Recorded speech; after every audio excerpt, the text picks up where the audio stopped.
We're an American family who's been living in the countryside of southwest France for 2 years. This video is about the 5 things that were part of our everyday lives in the US, but are uncommon here in France. And if you're considering moving here too, we want to share what that adjustment has been, what to expect, and how you might plan for those differences as well. Hi, I'm Raina. I'm Jason. We're Baguette Bound. Number 1, dryers. We have always lived with a dryer in the USA, and I actually didn't know anyone without one. In fact, some communities, including one that we lived in for a while, they sort of make it illegal not to have a dryer. What I mean by this for our French viewers is they will fine you for hanging out your clothes to dry. The reason they do this is, again, for our French viewers, in the US, at least where we were from, hanging your laundry out to dry and not having the means to have a dryer was sort of seen as maybe an indicator of lower socioeconomic class, and certain neighborhoods were very image conscious about this. It feels pretty ridiculous to say that right now, but that was just the case. And dryers do exist here, so you can get one, but they are kind of rare, and electricity is expensive. A bigger deal might be retrofitting the space that you're in to get both the electric and the venting required to be able to run and operate a dryer. So we had never lived without one coming here, is what we want you to know. So on this one, I've been really surprised. We've been without a dryer for over 2 years now, and it hasn't really bothered me much at all. And he does most of the laundry, so he would be the authority here. It was really only a problem this past winter when I think it rained every day, maybe for 4 months. Forever. Okay, so it does take a bit more time to hang out the clothes. Right, it does. And give them time to dry. And if the sun isn't shining, sometimes you do have to plan ahead. One thing, I still haven't been able to exactly figure out how to line dry the towels and keep them soft and fluffy. No. Who doesn't like a soft towel? Right. Sometimes they come out they stand up on their own.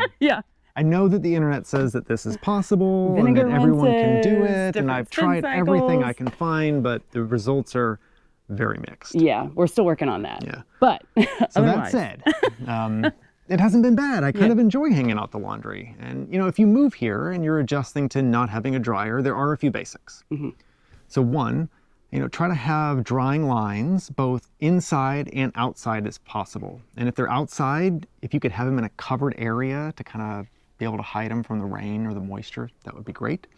If you don't have room for a drying line inside, you can always buy a drying rack. And if you're worried because all you know are the tiny itty bitty drying racks that are very common in the US, which can only hold your one most special sweater at a time, don't worry about that. You can find gigantic racks here that can hold full loads of laundry. And you'll definitely want to own more natural fibers, things like wool or linen that dry faster. And you can also, we're both wearing linen. You can buy a clothes washing machine with a slightly faster spin speed. Here in France, they actually give you metrics on how, how good is this thing at drying out your clothes in the wash because of the spin amount. So they can come out a bit drier. That's really nice too. Laundromats, however, are a great option if you need a dryer just now and then. They're super easy to find in big towns and even in small towns. We have one here, and some that are just like in front of the grocery store, so you can like pop things in while you go in the grocery store and shop and then come out and grab the clothes super out. Convenient. So it's more common than in the US. Okay, number 2. Okay, and drive-throughs. Drive through everything, Drive through everything. So, I mean, in the US, you can go to the pharmacy, the bank, the dry cleaners, some fast casual restaurants, get donuts, coffee, drop off library books, and pick up your groceries without ever getting out of your car. Here in France, we have seen the grocery stores where you can order your groceries ahead and then like go to a specific place to pick them up and they'll bring them out to your car. Outside of, ironically, American fast food like McDonald's or Burger King, I don't know that we have seen any drive-thrus in France. I never have. No. So I'm just not even sure this is a thing here. I don't think this is a countryside versus a city thing either, because in most big European cities, I don't know where you would even fit a drive-thru in. There's just not space for that. You know, one thing I maybe do miss a little bit is being able to drive through at the pharmacy. It was really nice when you're not feeling well, you're a little under the weather, Yeah. to just be able to stay in the car, not get too close to anyone else. and Maybe pick still in up your some pajamas. medication. You can go in your pajamas. Yeah, no one's gonna see you. So, I mean, what's here instead? I mean, basically now I do all these errands in our village by parking the car and walking from place to place. So it takes a little longer, and if the weather's yucky, that's less fun, but I usually end up seeing neighbors or friends. I notice things that are going on around town. I get a little exercise. And I mean, altogether, that feels like, since that is more of the lifestyle we moved here for, I don't really miss it.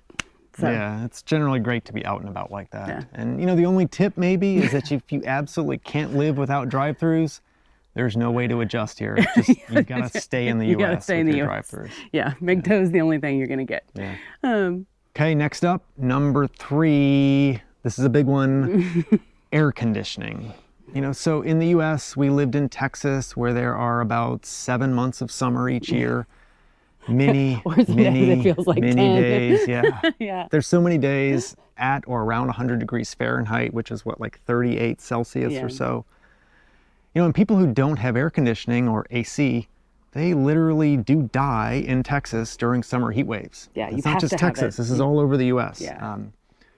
You know, so when we moved to France, knowing that there is just very little air conditioning anywhere in the country, we were a bit worried. Yeah, we weren't sure what it would be like. We just lived with it all of our lives. Yeah, sure. Yeah. You know, but over time, we have come to realize a few things that are different. You know, so, you know, first, unless you live in the far south of France, the climate is generally fairly temperate. There are always hot days each summer, but they usually don't last for weeks and weeks at a time. I think that's a big difference. Yeah, for sure. You get breaks. A break is wonderful. Yeah. Yeah. Many homes in our area and through much of France are also built with really thick stone walls, and they do a good job of staying cool through the day. And most of these homes also have external shutters out front that do a great job in regulating the temperature inside the house. And at least where we are here in Southwest France, it tends to cool off at night, even during peak summer. So you can let all the heat out of the house, you know, after the sun goes down, and you can be comfortable while you're sleeping. Yeah, we just add fans. And so something that came with this that I did not expect was that living without air conditioning sort of makes you more aware of living with the seasons. The temperature inside the house, whether it's summer or winter, reflects a little closer to what the natural environment is doing. So there's no, even in places in France that do have AC, there's no like wearing sweaters in the summer inside in France, even if a place is air conditioned. Yeah. Summer feels more like summer. Sorry. Oh, you know the movie theater where you've got to bring your jacket and a Yeah, sweater, yeah. even if it's summer, because it's going to be so cold in there? No. Yeah, not a thing. So, I mean, I kind of like that though. When it's summer, it feels like summer, and you know, there's fans and shutters, and yeah, even those AC units that do exist, they're just set to make the environment a little more comfortable, not completely change the season or turn it into the North Pole. Yeah. This surprised me, honestly, because I was definitely someone in the US who liked to make it freezing in the bedroom at night to sleep and then pile under the blankets, which always drove Jason nuts. It was cold. Yeah. And so, like, I didn't know how it would be, but I found myself actually adjusting, and there's only been a few nights in the 2 years that we've been here that I'm like, I wish I had a thermostat to turn down, and the rest of the time it's really fine. And for those few days, we finally decided this year, since we're in a house in a stable place, we got something that a lot of people have around here, which is like a little portable AC unit that we can just roll out of the closet when we have, what's the French word for a heat wave? Canicule? Canicule? When you have a few days of a canicule. So, you know, you can just, in the room you're in, do some targeted cooling for a few days and be able to sleep at night. And that has worked totally fine. Yeah, it really helps. Yeah. So what we want you to know is, if you're moving here from a place where your whole life you've had AC and it's just like puzzling the idea of living without it, maybe just try it and see how it goes. You might be surprised at how you adjust. Yeah, I mean, right now, so it's like mid-August here in Southwest France. It's mid-afternoon. It's like 83 degrees Fahrenheit today. Yeah. It's been consistent all week. It's been a little warm. You know, but inside, in the guest bedroom right now in mid-afternoon, it's a cool 69. The bedrooms upstairs are a little warmer, but it's still only 71 degrees. I mean, that's very comfortable for the middle of summer and the middle of the afternoon. Yeah. So, I mean, not every house is built the same, right? There's some more modern houses that, you know, don't have these thick stone walls. And of course, there's places and times that it gets warmer than mid 80s. So if you do want to add air conditioning to your house, we just want you to know, like, first of all, like whole house central AC units like you see in the US are not common here, mostly because like you don't really see ductwork, and that's really expensive to add to most of the houses here. So a more common and feasible option that you would want to look into for maybe a bedroom, or even you could do an entire house, we've seen it, is the ductless, they call them mini splits in the US, or reversible heat pumps, which are becoming more and more common every year here in France. Okay, next up, number 4. King beds. King size beds. And we're laughing a little because, we're going to be honest, we have never slept in a king bed, even in the US. It was never an important thing for us. And so we have been a little puzzled by the number of questions from friends and family and viewers and emails about what do you do because you don't without have a king bed. Without a king bed. We don't get it, but y'all are asking, so we're going to try to address it. Yes. And we actually, full disclosure, we actually did buy a king mattress for our guest bedroom because it's really important to some important people to us who will come to visit us. Yeah. So we want to talk about it here. What's the deal with the king beds? Yeah. So you can find a king size bed in France. They exist here. They do. Yes. They will be expensive. It is literally the most expensive thing we now own in this entire house that we have bought to furnish it. But you can get them. They will be, I think the dimensions are still slightly smaller. They are. They're slightly different, slightly smaller. But so you can get them, you can order them. It will be more difficult to find linen for these. It will be more difficult to find a king size bed. You'll just have less selection, like a bed frame to put it on here, because they are less common. And the linen will be more expensive when you do find it, more so than I think the difference that you see in the US. For sure, yeah. One solution to this, to make it a little more economical, that we have seen people do is take 2 90-centimeter like single beds, and they have these special strap things that you can use to put them together so that you can turn that into a 180-centimeter king bed across. Or I guess then you have options that at some point, if you want to sleep like Lucy and Ricky, you can each have your own beds. You could split them up. You could split them up. So, So what we want you to know, they're not common. You will pay more. There are some other options, but you can get yourself a king bed if you really want one. You certainly can. So, number 5, staying on the theme of beds, but something we have much stronger feelings about. Yeah, this one's a big deal. Yeah. Okay. This is giant square pillows in the bed. Now, we realize if you're French, this is totally normal. Like large square pillows. There's square pillows to everywhere. Sleep with, right? Yeah. But to us Americans, it is not. You never see square pillows in the US. It's always rectangle pillows to sleep on. And if you do see square pillows, it's usually the ones that like you remove and put over on the chair in the bedroom before you go to sleep. You don't sleep on them. Yeah, so why exactly is this a problem? They're both similarly shaped. Oh, have you ever tried to sleep on a square pillow? It's nearly... Yes, a whole nation of French people do it. I don't know how. It's nearly impossible. These people must be so underslept. I mean, the square pillow... It's not even an English word. Okay. Maybe it's French. Is there an underslept word in French? Okay. Okay. Okay, but why? Yeah, why? So they don't even fit the human head. Like your head is a rectangle shape, right? And I roll from side to side at night, right? I do that all the time. But you know what I never once have done in my entire life?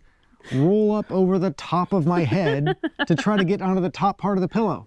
Why do you need all that extra space? There's so much space up at the top of the square that's just wasted. Oh. I mean, your head never goes up there. Yeah, I've tried so many different positions to arrange the pillow and arrange my body and move the bed around. It just doesn't work. You can't do it. No. Yeah. Jason tries to adapt to everything, and this was one of those things last summer. I'm very proud of my adaptability. Last summer as we were traveling through France, he was like, I can't take any more square pillows. We went to Zara Home and bought 2 inexpensive rectangle pillows that we then carted. We walked across town. Yeah. So We have embraced many facets of French life with joy, Yeah. as most of our regular viewers know, but the mystery of sleeping comfortably on square pillows is still eluding us. So we didn't adapt in this case. No.